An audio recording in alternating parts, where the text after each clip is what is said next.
Gravity Rush Remastered is a remastered version of Gravity Rush that came out for the PlayStation Vita, and now you get to play the game on the PlayStation 4 in glorious 1080p and 60 frames per second.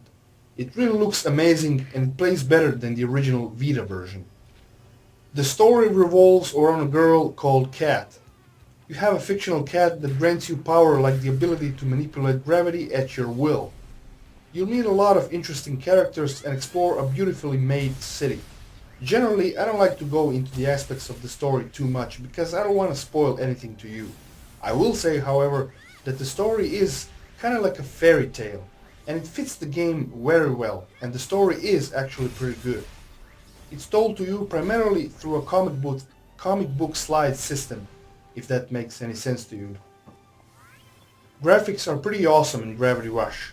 The game has an amazing art style and some sort of a cel-shaded look, and it runs in 1080p 60 frames per second. Absolutely no complaints here. In this game you'll be floating around using your gravity powers.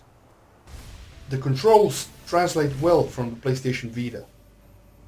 Your enemies are called the Nevis, and you'll be fighting them throughout the whole game. You can fight them using melee combat on the ground, or using your gravity powers to deliver a gravity kick to them, which is a far more fun method of dealing with them. Now and then your special meter will fill up and you'll get to use your special attack on them. The combat system is good, but the lack of enemy variety and any combo moves really makes the combat system a bit boring, especially when you're near the end and the fatigue starts to set in. Another problem is that the enemies all go down the same way with minor differences. You hit their exposed spot and poof, they're gone. Boss fights are interesting and well done, but again, it's the same process for killing them as regular enemies, except they have a larger health bar. Each mission is different. In one you'll be killing Nevis, in other you'll be doing some time challenge, and in some you'll collect information. It's really different. Missions themselves have variety in them. You also have access to side missions and challenge missions, which are fun on their own.